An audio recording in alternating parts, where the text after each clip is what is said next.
সকলে ভালো আছো তোমরা? আজকে গত ক্লাসের পরের ক্লাস আধুনিক পদার্থবিজ্ঞানেরই দ্বিতীয় ক্লাসটা। খেয়াল করো সকলে, এই শীটটা সুন্দর করে উঠাবা। এই যে আমি যেভাবে লিখছি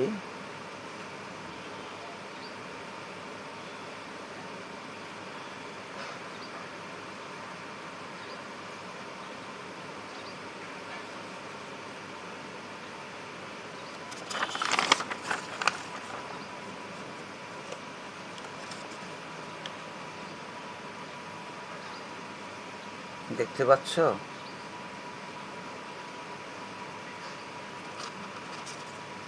পূর্ববর্তী ক্লাসে আমি এই যে জিনিসগুলো তোমাদের বলছিলাম তখন আমি লিখে দেখাই নাই।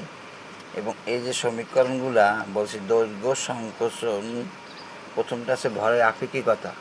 বই সিরিয়াল ঠিক নাই, আমি আমার মতন করে করছি। প্রথম আছে ভরের আপেক্ষিকতা, তারপর আছে দৈর্ঘ্য সংকোচন, তারপর আছে কাল দীর্ঘায়ন। তিনটা শব্দ তোমরা দেখতে পাচ্ছ এবং এই তিনটে শব্দের সাথে সাথে আমি নিচে নিচে লিখে রাখছি তিনটে সমীকরণ। প্রথম সমীকরণটা লিখছি m=m0 ডিভাইড বাই √1 - v²/c²। তারপর দৈর্ঘ্য সংকোচনে লিখেছি l=l0 √1 - v²/c²। কাল দীর্ঘায়নে লিখেছি t=t0 ডিভাইড বাই 1 - v²/c²। সমীকরণগুলো লেখার পরে আমি ডান দিকে কিছু কথা লিখেছি, দেখতে পাচ্ছ সবাই? এখানে m0 লিখছি স্থির অবস্থায় ভর বস্তু, m গতিশীল, এই m0 এই m গতিশীল অবস্থায় ভর। তারপরে l0 বস্তুর স্থির অবস্থার ভর, l বস্তুর গতিশীল অবস্থার ভর। খেয়াল করছো এই দুইটা? তারপরে কিন্তু টি একটু ব্যতিক্রম, সবাই খেয়াল করবা। এখানে এসে আমাদের যত সমস্যাগুলো তৈরি হবে, টি কিন্তু উল্টেই গেছে। যখন আমি t0 ধরছি, এখানে m0 এবং l0 ধরছি স্থির, এই নট দ্বারা বুঝবা এই দুইটার ক্ষেত্রে স্থির। এই টির সময় আইসা t0-এর সময় এটা আর স্থির থাকবে না, এইটা হয়ে যাবে তোমার গতিশীল। গতিশীল অবস্থায় সময় এবং টি হবে স্থির অবস্থার সময়। এইগুলা নোট করা সাইডে। তারপর নিচে আবার লিখে রাখছি, সেই নোটগুলো দেখবা তোমরা। এখন মনোযোগ দিয়ে আমার কথাগুলো খেয়াল করো যে এম এবং এল, সেই ক্ষেত্রে আমি m0 এবং l0 হচ্ছে স্থির নট দ্বারা, আর m এবং l হচ্ছে গতিশীল। কিন্তু যখন সময়ের ক্ষেত্রে আমরা যাব, সেক্ষেত্রে তোমার এই ধরাটা উল্টেই যাবে। এই জন্য আমি এইখানে দেখো সুন্দর করে লিখে দিছি যে ধরার ক্ষেত্রে m এবং l এক, মানে এই যে ধরবো আমরা যে স্থির না গতিশীল, সেই কথাটা আমি বোঝানোর জন্য, এগুলো বোঝার জন্য, নিজেদের বোঝার জন্য, আর কিছু না, তাহলে মনে রাখতে পারবা না। m এবং l এক ধরার ক্ষেত্রে। আচ্ছা, সমীকরণ যে আমি সাজাইছি সবসময় মনে রাখবা, এই যে সমীকরণগুলো আমি সাজাচ্ছি ঠিক এইভাবেই সাজাবা। যদি এই যে এলটাকে যদি তুমি l0 = l divide by √1 - v²/c² করতে পারো, কিন্তু হবে কি একটু এলোমেলো হইতে চাইবে, ভুল হইতে চাইবে, প্রয়োজন নাই। যেভাবে আমি সাজাচ্ছি ঠিক সেইভাবে সাজিয়ে করলেই ভালো হবে। অঙ্ক করতে হবে তো এগুলো দিয়ে, হ্যাঁ, সেক্ষেত্রে। তাহলে আমি পরবর্তীতে লিখছি যে সমীকরণের ক্ষেত্রে এম এবং টি, মানে সমীকরণটা কিন্তু দেখো যেভাবে সাজানো আছে, এম এবং টি ডিভাইডেড বাই দিয়া, মানে ভাগ করা অবস্থায় আছে। আর এলের ক্ষেত্রে সমীকরণটা আছে মাল্টিপল আকারে। খেয়াল করছো? এলের ক্ষেত্রে সমীকরণটা আছে মাল্টিপল আকারে, যার জন্য এই কথাগুলো আমি এইভাবে লিখছি। এখন আসো লাস্ট কথাটা, যেটা সংজ্ঞার ক্ষেত্রে এম এবং এল এক, হ্যাঁ, এম এবং t0 এক, কিন্তু এল ভিন্ন। সংজ্ঞার ক্ষেত্রে এম এবং t0 হ্যাঁ এক, কিন্তু এল ভিন্ন। তাইলে আমরা এখন দেখা যাক সংজ্ঞাগুলো কি বলছে, ঘটনাগুলো কি হয়। সেই কথাগুলোর সাথে সাথে আমরা দেখব যে এই সমীকরণগুলো আমাদের ঠিক আছে কি না। প্রত্যেকটা সমীকরণ কোনো প্রমাণ দরকার নেই, আমি একটা প্রমাণ করে দিছি ওই পাশে। হ্যাঁ, প্রমাণগুলো আর এখন আসে না, এখান থেকে এই সৃজনশীল করতে হবে। সেক্ষেত্রে প্রথম আছে তোমার ভর। ভরের সংজ্ঞাটা বলছে যে গতিশীল অবস্থায় কোনো বস্তুর যদি ভর বৃদ্ধি পায়, গতিশীল অবস্থায় যদি কোনো বস্তুর ভর বৃদ্ধি পায় তাহলে তাকে ভরের আপেক্ষিকতা, এই যে লিখছি দেখছো, ভরের আপেক্ষিকতা মানে ভরের আপেক্ষিকতা বলতে কী বোঝো? গতিশীল অবস্থায় আমরা গত ক্লাসে এই কথাটা বলছিলাম যে নিউটনিয়ান বলবিদ্যায় তোমরা শিখছিলা যে ভর নির্দিষ্ট এবং অপরিবর্তনীয়, কিন্তু এই আপেক্ষিকতায় এসে দেখলা যে ভরও পরিবর্তন হবে। কখন হবে? গতিশীল অবস্থায়। তাহলে আমরা সংজ্ঞাটা বলবো যে গতিশীল অবস্থায় কোনো বস্তুর ভর বৃদ্ধিকে ভরের আপেক্ষিকতা বলে। ক্লিয়ার? এরপরে কিন্তু দৈর্ঘ্য সংকোচন, এই যে দৈর্ঘ্য সংকোচন এইটা কীরকম ব্যাপার, একটা যদি তোমাকে আমি উদাহরণ দেই, গত উদাহরণ দিয়েছিলাম, বিভিন্ন ধরনের উদাহরণ আছে। তোমরা যদি মনে করো যে তোমরা 5 বন্ধু মিলে নদীতে গেছো, নদীর পাড়ে গেছে, যাওয়ার পরে 4 জন নৌকায় উঠেছে, একজন পাড়ে নিয়ে বসে রয়েছে। এখন ওইখানে বৈশা পাড়ে যে ছিল যে বন্ধু, সে দেখতে পাবে যে ওরা আস্তে আস্তে ছোটো দেখাইতেছে, আর ওইখানে যে নৌকায় আছে সেও ছোট দেখতে পাইতেছে তোমাদের। এখন মনে করো ওই 4 বন্ধু নৌকা একটা দণ্ড মানে লাঠি বা দণ্ড যাই বলি কিনা গেছে নিয়ে উঠছে। তুমি ওই পাড়ে বসে ওই লাঠিটা দেখতে দেখতে একসময় দেখো কি ছোট দেখতে আসো, কিন্তু ওই যে তোমার বন্ধুরা তারা কিন্তু ওই লাঠির দৈর্ঘ্যটা বা লাঠিটা বা নিজেদের কিন্তু একই রূপ দেখতে পাইতেছে। তাহলে তোমার সাপেক্ষে ওই লাঠিটা কি হয়েছে? গত ক্লাসের কথাগুলো বলছিলাম, সিমস টু বি মানে দৈর্ঘ্য সংকোচন হয়েছে বলে মনে হয়। তাহলে তোমার সাপেক্ষে ওই লাঠিটা ছোট হয়েছে, তার মানে দৈর্ঘ্য কমে গেছে। তাহলে দৈর্ঘ্য সংকোচন এই যে নামটা, সেটা হচ্ছে গতিশীল অবস্থায় কোনো বস্তুর দৈর্ঘ্য যদি ছোট হয় বলিয়া মনে হয় তাকে দৈর্ঘ্য সংকোচন বলে। কি বলছি? গতিশীল অবস্থায় কোনো বস্তুর দৈর্ঘ্য যদি সংকুচিত হয় বলিয়া মনে হয় তবে তাকে দৈর্ঘ্য সংকোচন বলে। ঠিক আছে? বুঝতে পারছো?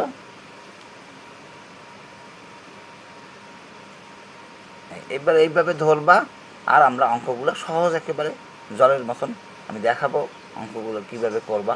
হ্যাঁ, এরপরে তোমার পরবর্তী যে অঙ্কটা সেইটা মানে সমীকরণ বা সংজ্ঞা, সেটা হচ্ছে তোমার কাল দীর্ঘায়ন। তাহলে এই যে দৈর্ঘ্য সংকোচনের আরেকটা নাম কিন্তু হচ্ছে ফিটজালের সংকোচন। মনে রাখো যে ফিটজালের সংকোচন, দৈর্ঘ্য সংকোচনের আরেকটা নাম হচ্ছে ফিটজালের সংকোচন। কাল দীর্ঘায়ন ইংরেজিতে বলা হয় এইটাকে টাইম ডিলেশন। এটার সমীকরণটা দেখো, t equal to T nought divided by √1 - b²/c²। কোন সমীকরণের সাথে মিল আছে? মিল আছে এম সমীকরণে, ভরের সমীকরণের সাথে মিল আছে। বাট রিমেম্বার ইট যে ধরার ক্ষেত্রে কিন্তু ভরের মতন হবে না। কি হবে? এইখানে টি নট হয়ে যাবে গতিশীল এবং টি হবে স্থির। এইখানে আইসাই কিন্তু আমরা সমস্যায় পড়ব। টি নট দেখে এটাকে স্থির এই বিবেচনা যদি করো তাহলে এই অঙ্কগুলো করতে গেলে ভুল হয়ে যাবে। বুঝতে পারছো? এইটা দিয়ে আমাদের মজার মজার কিছু অঙ্ক বা ঘটনা আছে, আমরা দেখব বা পড়ব। তাহলে টাইম ডিলেশন মানে গতিশীল অবস্থায় কোনো যদি একটা অবস্থিত, তখন তার এই যে স্থির অবস্থার যে t equal t nought divided by √1 - b²/c², সেখানে তুমি যদি কোনো জলকাঠামো স্থির করে যে গতিশীল অন্য কোনো কাঠামো থেকে লক্ষ্য দেখা যাবে ঘটনার সময় ব্যবধান, আমরা সময় ব্যবধান বৃদ্ধি পাবে। সময় ব্যবধানটা বৃদ্ধি পাবে, লেখা আছে এইখানভাবে, এই সংখ্যাটা এইভাবে লেখো, সময় ব্যবধান টাইম ডিউরেশনটা বৃদ্ধি পাবে। আমি কিন্তু বলছি যে গতিশীল অবস্থায় তোমার কি সময় ব্যবধান বৃদ্ধি পাবে, কিন্তু অঙ্ক করার ক্ষেত্রে কিন্তু আমরা দেখব মানগুলো পাবো কিন্তু সবসময় গতিশীল অবস্থায় কম। সেগুলো আমরা দেখতে পাবো অঙ্ক করার সময়। এরপরে ভর শক্তি সম্পর্কে ইকুয়াল টু এমসি স্কয়ার, এই সমীকরণটা লিখে রাখছি, প্রমাণ আছে, দেখবো ইকুয়াল টু এমসি স্কয়ার ভর শক্তিতে রূপান্তর হয় অথবা শক্তি ভরে রূপান্তরিত হতে পারে। এইটাই আইনস্টাইনের বিখ্যাত সমীকরণ। এই লেখাগুলো সবাই দেখছো, এখন বুঝতে পারছো। আমি কথাগুলো আবারও বলি। প্রথম সমীকরণ ভরের আপেক্ষিকতা, সমীকরণটা হচ্ছে m equal to m nought divide by root over 1 minus V square by C square. দ্বিতীয় সমীকরণ লিখছি দৈর্ঘ্য সংকোচন, সমীকরণটা হচ্ছে এল equal to L nought root over 1 minus V square by C square. আমি তোমাদের বলতেছি যে এই সমীকরণটা মাল্টিপল আকারে রাখছি, কারণ হচ্ছে যে এটা এইভাবে রাখলেই করতে সুবিধা। কেউ যদি l not equal to l divide by root over 1 minus V square by C square দিয়ে করো তাতেও সমস্যা নাই, কিন্তু আমাদের অঙ্ক করার সময় এক একভাবে এক এক রকম করবা না, তাহলে সমীকরণ করার সময় ভুল বসাই দিলে বিপদ। কারণ তুমি দেখবা যে এই যে সমীকরণগুলা বাম পাশটা যদি তুমি চেক করো, সমীকরণের প্রতিটা সমীকরণের বাম পাশ যদি তুমি চেক করো, এই দেখো এম এল টি, দেখো তোমরা এম এল টি, এখানে একটা জায়গাও শূন্য নাই, আছে এম এল টি, আমরা যাই ধরি না কেন কিন্তু সমীকরণগুলো সমন্বয় করে রাখছি এম এল টি। আর এই পাশে তোমার দেখো প্রত্যেকটার সাথে শূন্য শূন্য আছে, ধরা ভিন্ন হইতে পারে, কিন্তু এইভাবে সমীকরণগুলো সমন্বয় করে রাখছি। তুমি যদি এলের ক্ষেত্রে এখানে নট দিতা, তাহলে এলটা উপরে এই জায়গায় চলে যেত এবং নিচে আসতো root over 1 minus V square by C square. Sir তাহলে সমস্যাটা কী হইতো? কোনো সমস্যা হইতো না, ভুল হওয়ার সম্ভাবনা থাকতো। কীরকম? তুমি যদি এখানে নট দাও, নট দিলে পরেই তোমার মাথার ভিতরে এখানে নট আসলে এখানে এল যাবে, গেল যাইয়া এখানে যদি এল যায় তাহলে তুমি কি করবা? সেই ক্ষেত্রে ভুলটা হবে যে তুমি এল ইকুয়াল টু লিখে l nought divide by root over 1 minus V square by C square. কী বলছি? যখনই তুমি এই রকম আকার সমীকরণটা চিন্তা করবা তখনই খেয়াল করবা যে লিখে ফেলাবা কীরকম, l equal to L nought divide by root over 1 minus V square by C square.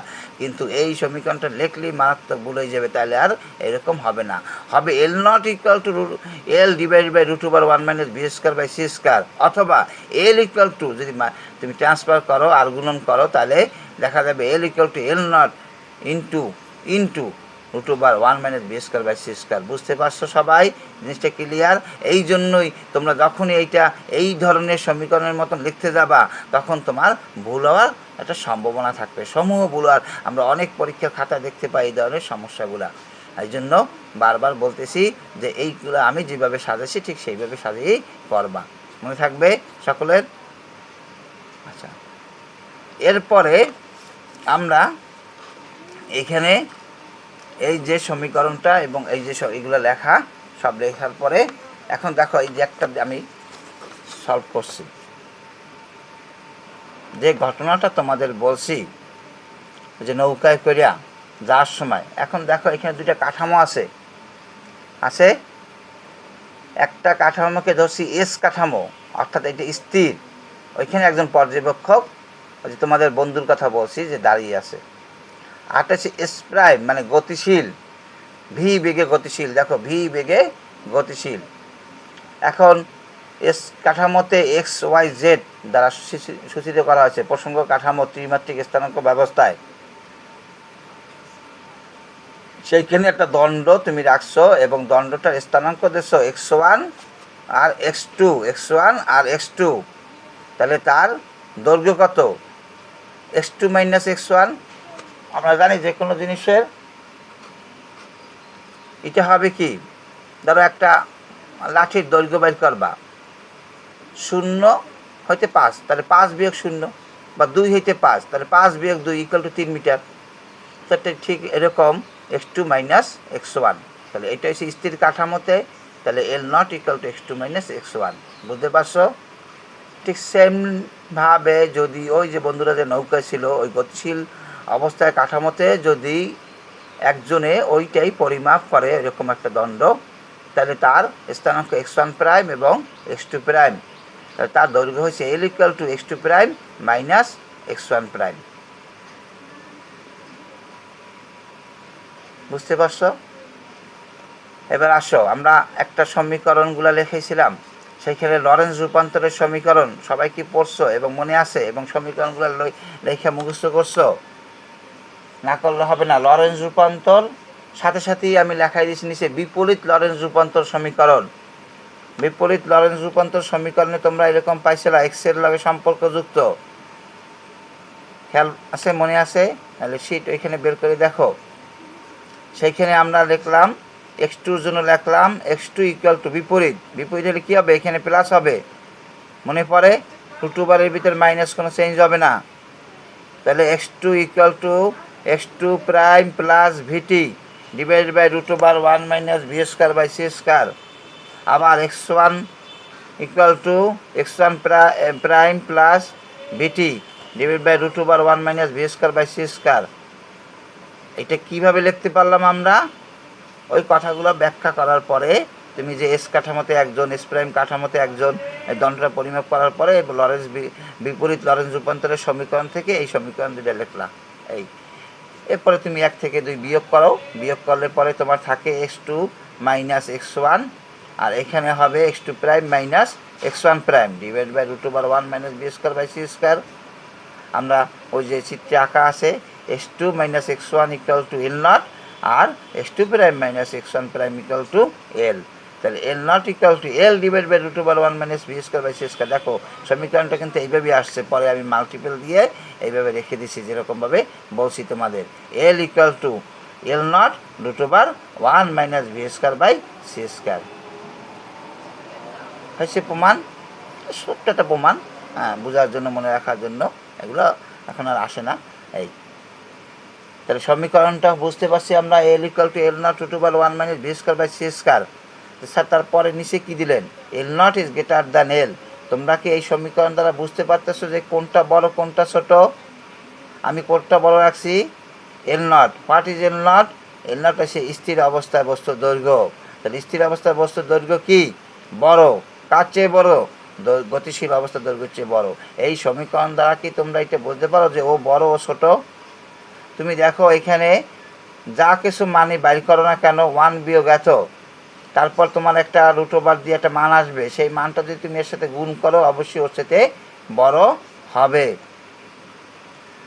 আমি মহাকর্ষ পড়ানোর সময়, সেই অধ্যায়গুলো পড়ানোর সময় আমি দেখাইছি যে সমীকরণ কীভাবে বড় হয় অথবা ছোট হয় সম্পর্কগুলা, বুঝতে পারছো? তাহলে L নট বড় এবং L বড়, তাহলে তোমরা সংজ্ঞায় কী শিখছিলা? গতিশীল অবস্থায় কোনো বস্তুর দৈর্ঘ্য কী হবে? সংকুচিত হবে বলে মনে হয়। দেখছো এই যে ছোট হয়েছে গতিশীল অবস্থার দৈর্ঘ্য, ছোট হয়েছে গতিশীল অবস্থার দৈর্ঘ্য, L কি ছোট হয়েছে L নটের চেয়ে। তাহলে আমাদের এই প্রমাণটা স্বতঃসিদ্ধ হলো, বুঝতে পারলাম?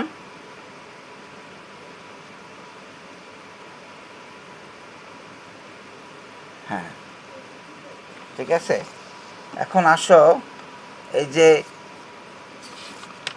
এই সমীকরণগুলোর সাহায্যে আজকে আমরা দুইটা নিয়মের, বিশেষ করে যে এইটা L এরটা আর টিটার শিখবা। অঙ্ক কীভাবে করতে হয় L এবং টি। L এবং টি এর জন্য তুমি যদি অঙ্ক করতে যাও, সেক্ষেত্রে তোমরা কীভাবে সেই অঙ্কগুলা করতে পারো। এই অঙ্কগুলোর ভিতরে দেখো একটা কমন জিনিস আছে, সূত্রগুলোর ভিতরে কি কমন জিনিস আছে? √1 minus V square by C square. আমরা যে অঙ্কই করি না কেন তোমাকে মানগুলা দেয়া থাকবে, তুমি বসাইয়া ডান পাশে বসাইয়া, যেমন তুমি জানো L equal to, we know L equal to L naught √1 minus B square by C square. এখন একটি কাল্পনিক ট্রেন, দেখো মনে করো এই অঙ্কটি, এই যে 1 নম্বর, একটি কাল্পনিক ট্রেন কত দ্রুতিতে চললে চলমান দৈর্ঘ্য এই নিশ্চল দৈর্ঘ্যের 1/3 হবে? চলমান দৈর্ঘ্য এই নিশ্চল দৈর্ঘ্যের 1/3 হবে। দেখতে পাইতেছো অঙ্কটা? আমরা উদাহরণ দেখি, তারপর অনুশীলনে সব শিট করা আছে, সব অঙ্ক সলভ করা আছে, হ্যাঁ, তোমরা সব পেয়ে যাবে। একটি কাল্পনিক ট্রেন কত দ্রুতিতে চললে, কত দ্রুতি বলতে কি বুঝি আমরা? এই যে সমীকরণ তার ভিতরে দুটি মানে ভি, ভেলোসিটি, স্পিড, কত দ্রুতিতে চললে এ চলমান দৈর্ঘ্য নিশ্চল দৈর্ঘ্যের 1/3 হবে।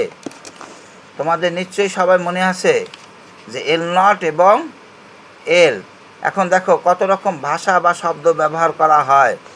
আমি তোমাদের প্রায় এই কথাটা বলি যে আমাদের শব্দগুলা, সব ধরনের শব্দগুলা জানতে হবে। একই জিনিসের একাধিক নাম থাকতে পারে।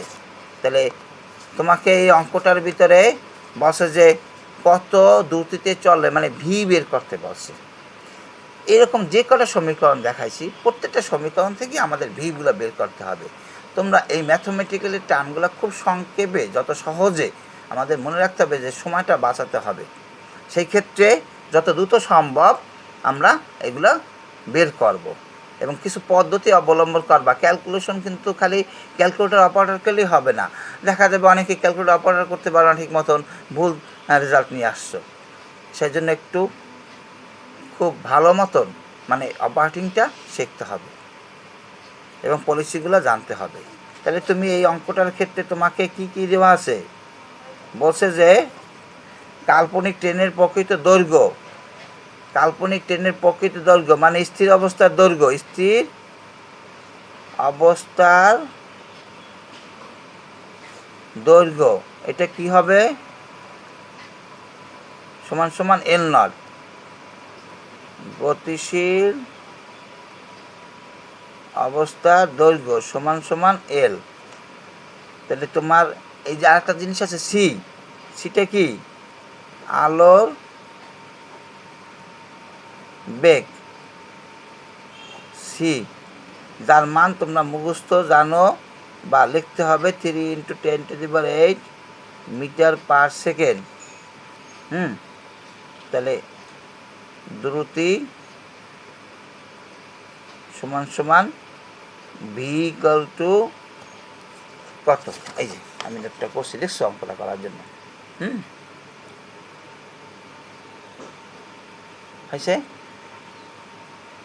এখন তুমি আসো যে তোমাকে একটা কন্ডিশন দিছে, কি দিছে যে চলমান দৈর্ঘ্য নিশ্চল দৈর্ঘ্য 1/3 হবে। চলমান দৈর্ঘ্য কে এল।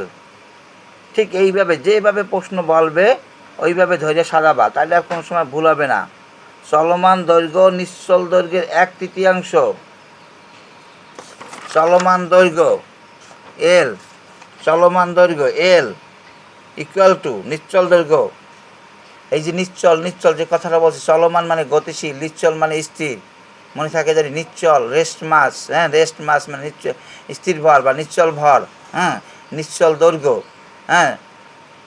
তাহলে এখানে চলমান দৈর্ঘ্য কি হবে তোমার নিশ্চল দৈর্ঘ্য 1/3। তাহলে L equal to L naught √1 by L equal to L নটের 1/3।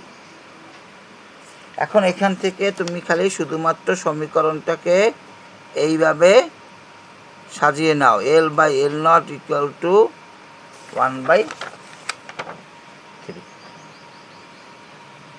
এল ইকুয়াল টু এল নটের 1/3, সেখান থেকে লিখবা L by L naught rotation transfer. এখন মূল সমীকরণে আসো। মূল সমীকরণে যেয়ে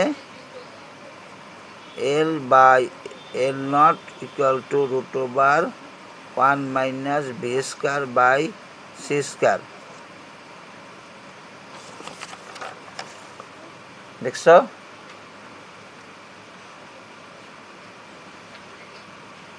ঠিক আছে, খালি এল নটটা নিচে আসবা। এখন এল বাই এল নটের মান তোমরা জানো, এল বাই এল নটের মান 1/3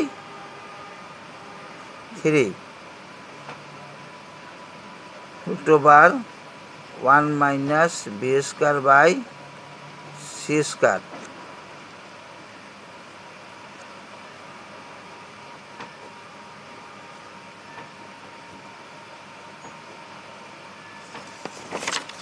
এই যে আমি তোমাদের প্রথমে বলছি যে কীভাবে সমীকরণগুলো বের করব। বইতে এক একভাবে এক এক জায়গায় করা থাকবে, তোমরা তোমাদের নিজস্ব সিস্টেমে বের করবা, খুব সহজে বের করার চেষ্টা করবা। আমি কি করলাম, বর্গ করলাম। বর্গ করার পরে কি করছি, √1 এখানে উঠে গেছে 1/9, 1 minus V square by C square. তোমার টার্গেট কি, ভি বের করতে হবে, তোমার টার্গেট ভি বের করতে হবে। তাহলে কি করা যায়, B square by C square 1 - 1/9 equal to 8/9। দেখছো, B square by C square এই পাশে নিয়ে আসলে এটা প্লাস হয়ে যায়, আর এই পাশে নিয়ে আসলে 1 - 1/9 লসাগু করলে 8/9। এগুলো সব মুখে মুখে আমরা করতে পারি। তারপর যদি তুমি এটাকে এরকম করো,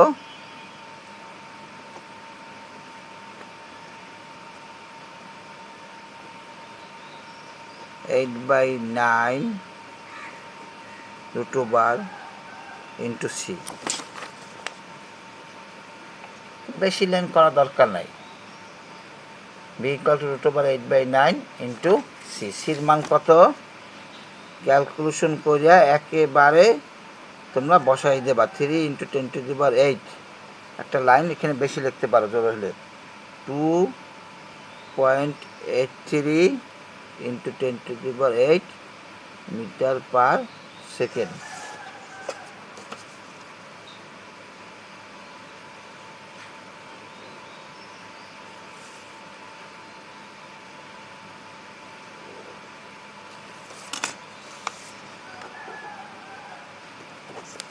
That is answer.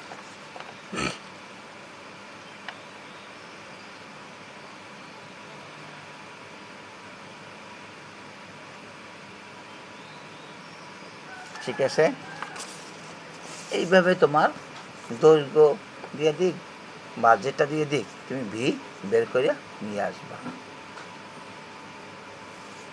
বুঝতে পারছো? আচ্ছা, বলছি তারপর টিটা শিখাবো। টি, এই টির জন্য সমীকরণ কিন্তু উল্টাইয়ে যাবে, এবং সেই ক্ষেত্রে মনে পড়ে আবারও বললাম টি এবং টি নট। টি হয়েছে স্থির অবস্থার সময় এবং টি নট হয়েছে গতিশীল অবস্থার সময়। এখন এই অঙ্কগুলো করতে যাইয়া খেয়াল করবা, আমি একটা সুন্দর উদাহরণ দেই, সেটা মনে রাখতে পারলেই তোমরা অঙ্কগুলা ধীরে ধীরে প্রতিটা করতে পারবে, নাহলে একটা অঙ্কও করতে পারবে না, সব এলোমেলো হয়ে যাবে। মনে করো দুইজন বন্ধু, ধরো এখন তোমাদের বয়স 15 বছর বা 16 বছর এই অবস্থায় আছে, অথবা 17, 18 যাই হোক না কেন। যদি আমি 20 বছর ধরি, দুই বন্ধু সোহেল এবং ইমন। সোহেল দুইজনের বয়স যখন 20 বছর, তখন সোহেল চাঁদে চলে গেছে, ইমন এই ভূপৃষ্ঠে রয়ে গেছে। 25 বছর পর সোহেল ফিরে আসছে। এখন সোহেল যদি ফিরে আসে, সোহেলের বয়সটা কমে যাবে, সেটা আমরা অঙ্ক করলে দেখতে পাবো। কিন্তু এই ভূপৃষ্ঠে মানে পৃথিবীতে যে ছিল, তার প্রকৃত বয়স কত হবে? 20 বছর বয়সে গেলে 25 বছর পর যদি ফিরে আসে, পৃথিবীর সময় গণনা হিসাবে 20 + 25 45 বছর। কিন্তু দেখা যাবে কি ওই সোহেলের বয়স 45 বছর হয় নাই। স্যার এটা কেমনি সম্ভব? আমরা এই যে সূত্রের সাহায্যে এই অঙ্কগুলো, ওই যে বেগ, আলোর বেগের সাথে একটা বেগ দেওয়া থাকবে বি, এই দুটি, ওই বেগের উপরে ডিপেন্ড করে সব কিছু, ওই বেগের মানের উপরে সব কিছু ডিপেন্ড করে। এখন এই অঙ্কগুলো করতে গেলে প্রথমেই তোমাদের চিন্তা করতে হবে, আমি যে কথাটা বলবো এখন মনোযোগ দিয়ে শোনো, যে টি এবং টি নট কীভাবে ধরবা। এই টি এবং টি নট ধরতে না পারলে এই অঙ্কগুলো করতেই পারবা না। যে বয়সে গেছে, আমি যে উদাহরণটা দিলাম, কত বছর বয়সে গেছে? 20 বছর বয়সে। এই যে বয়সে গেছে, এইটা কোনো টি বা টি নট না। কি বলছি? এইটা কোনো টি বা টি নট নয়। মানে এইখানে এই যে 20 বছর বয়সে গেছে, এইটা তুমি কোনো টি বা টি নট ধরতে পারবা না। তাহলে আমাদের কিন্তু সমীকরণ ছিল T equal to T naught √1 - v²/c²। We know, হ্যাঁ, T equal to T naught √1 - v²/c²। তোমাকে কি করা থাকবে, সব কিছু মান দেওয়া থাকবে, কিন্তু দেওয়া থাকলেও তুমি সেই তার ভিতর থেকে তোমাকে বের করতে হবে যে টি কোনটা বলছে আর টি নট কোনটা বলছে। এইটা যদি বের করতে না পারো তাহলে কোনোভাবে অঙ্ক করা সম্ভব হবে না। আমি কি বলছি, যে বয়সে ওরা যাবে সেই বয়সটা কোনো তুমি টি বা টি নট ধরবা না, এবং যে বয়সে ফিরে আসছে তুমি ওই সমীকরণ থেকে গতিশীল অবস্থায় তুমি যদি সময়টা বের করো, তারপর ওর যে তোমার সাথে যে বন্ধু গেছে তার বয়সটা বের করতে বলো তোমাকে অঙ্কে, সেই বয়সের সাথে যত বছর পর ফিরে আসছে পৃথিবীর হিসাবে সেইটা যোগ হবে। বুঝতে পারছো? তাহলে এই যাওয়ার মনে করো এই একটা অঙ্ক দেখো, একজন মহাশূন্যচারী 25 বছর বয়সে এত মিটার পার সেকেন্ড বেগে, আগে অঙ্কটা দেখে সবাই উঠাই নাও। অনেক অঙ্ক পিছনে আছে, অনুশীলনীতে বলছি, সব শীত করা আসেনি। ঠিক আছে, একজন মহাশূন্যচারী 25 বছর বয়সে এত মিটার পার সেকেন্ড বেগে একটি মহাশূন্য চড়ে ভ্রমণে বের হলো। 40 বছর পর ভূপৃষ্ঠ সময় গণনায়, দেখছো ভূপৃষ্ঠ সময় গণনায় তিনি ভূপৃষ্ঠে ফিরে এলেন। মহাশূন্যচারীর কাছে তার বয়স তখন কত হবে? মানে মহাশূন্যচারী যখন আসছে তখন তার বয়সটা কত হবে। তাহলে এখন দেখো কত বছর বয়সে গেছে, 25 বছর বয়সে গেছে। এই 25 বছর বয়সটা তুমি কি টি বা টি নট ধরতে পারবা না। তাহলে স্যার এখন এখানে কোনটা টি দেওয়া বা টি নট দেওয়া? এখানে দেখো এত মিটার পার সেকেন্ড বেগে, এইটা কিন্তু ভি, এটা আমরা অবশ্যই ধরতে পারবা যে এত মিটার পার সেকেন্ড বেগে এই যেটা দেওয়া আছে এটা হচ্ছে ভির মান দেওয়া। আর সির মান কিন্তু তুমি জানো 3 × 10⁸ মিটার পার সেকেন্ড। তাহলে কি হলো, 40 বছর পর ভূপৃষ্ঠের সময় গণনায় 40 বছর পর তিনি পৃথিবীতে ফিরে এলেন। এই 40 বছর এইটাকে তোমার টি বা টি নট হিসাবে ধরতে হবে। তাহলে আমি কি বলছি যে এইখানে তুমি যখন লিখবা টি বা টি নট 40 ইয়ার, ইংরেজিতে লিখতে পারো টি সংযোগ করা যায় না, দেখছো এই যে টি ইকুয়াল টু 40 বছর। এখন যদি তুমি এটাকে টি নট ইকুয়াল টু 40 বছর ধরো তাহলে আর অঙ্কটা হবে না। তাহলে পৃথিবীর হিসাবে 40 বছর, এই টিটা কি, এই যে টিটা ধরলাম এটা কি স্থির না গতিশীল?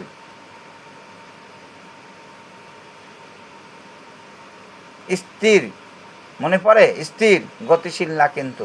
তাহলে পৃথিবীতে যে ছিল, পৃথিবীর সময় হিসেবে গেছে তখন কিন্তু সেটা স্থির অবস্থার সময়টা ছিল। বুঝছো? এইখানেই কিন্তু সবাই বুঝতে পারে না, ভুল করে, এটা বুঝাইতে অনেক কষ্ট হয়। কিন্তু যদি তোমরা একটু মনোযোগ দিয়ে চেষ্টা করো তাহলে এই জিনিসটা অনেক সহজেই গলদগরণ করতে পারবা।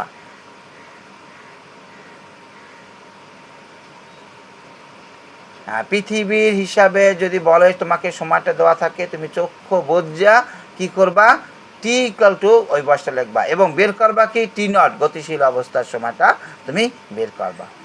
তাহলে তোমার ভির মান দেওয়া আছে, সির মান তুমি জানো। ভির মান কত এই অঙ্কে?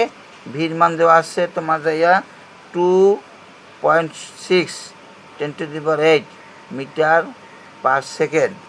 সির মান 3 × 10⁸ মিটার পার সেকেন্ড।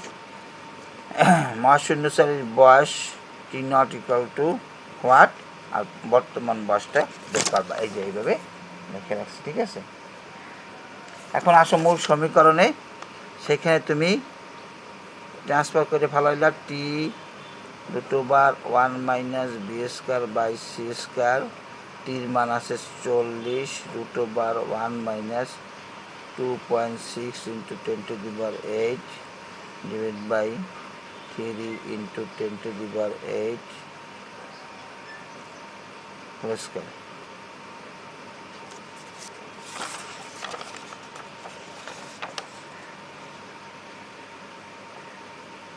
উঠাও সবাই, ঠিক আছে? ঠিক মতন উঠাও। এখন এটা ক্যালকুলেশন করবা। দেখো ওই যে অনেক কিছুই ক্যালকুলেটর অপারেটিং করা লাগে না, যদি বুদ্ধি থাকে। 10⁸ 10⁸, আমি হোল স্কয়ার দিয়ে উপরে নিয়ে গেছি, 10⁸ 10⁸ কাটে গেছে। তুমি 3 দিয়ে ভাগ 2.6 ভাগ করবা 3 দ্বারা, 2.6 ভাগ করবা কি 3 দ্বারা। তাহলে 2.6 যদি তুমি 3 দ্বারা ভাগ করার পর যে রেজাল্ট আসবে তার হোল স্কয়ার করবা, একসাথে ক্যালকুলেটরে অপারেটিং করে বের করবা। তারপরে সেই রেজাল্টটাকে 1 মাইনাস দিয়া সেই রেজাল্টটা লিখবা, তারপর বর্গমূল করবা, তারপর সেই 40 দ্বারা গুণ করবা। একসাথে তোমাকে টি নটের মান বের হয়ে যাবে। কত আসতে পারে? 19.955, অ্যাপ্রক্সিমেটলি 20 ইয়ার, এরকম আসবে ক্যালকুলেশন করলে পর 20 বছর।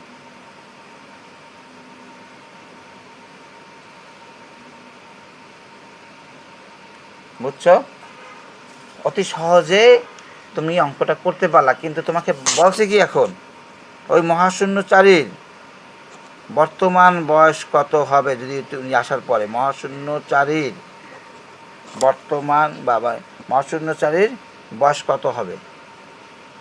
তাহলে মহাশূন্যচারীর বয়স কি বলছি, যে বয়সে যাবে সেটি কি হবে, এই গতিশীল অবস্থায় বয়স বের করার পর তার সাথে যোগ করতে হবে।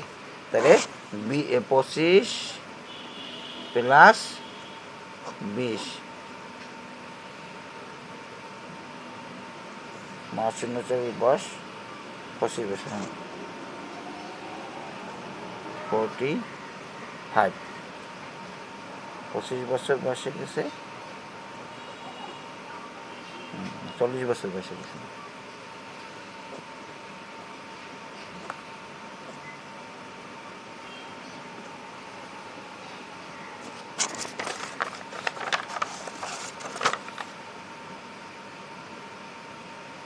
কত হয়েছে? 45 বছর। কিন্তু পৃথিবীতে যে রয়ে গেছে যা থাকতো তার বয়স হইতো তখন 40 প্লাস 25 65, কিন্তু 65 না হয়ে দেখছো বয়স কমে গেছে।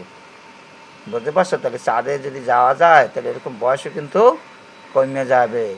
দেখা যাবে এরকম ওই যে বললাম সোহেল এবং ইমন আইসে এত বছর, মনে করো 80 বছর বা 100 বছর পর আইসে, 80 বছর পর আইসে দেখলো ওই যে ইমন বুড়ো হয়ে গেছে আর সোহেল একেবারে ইয়ং আছে।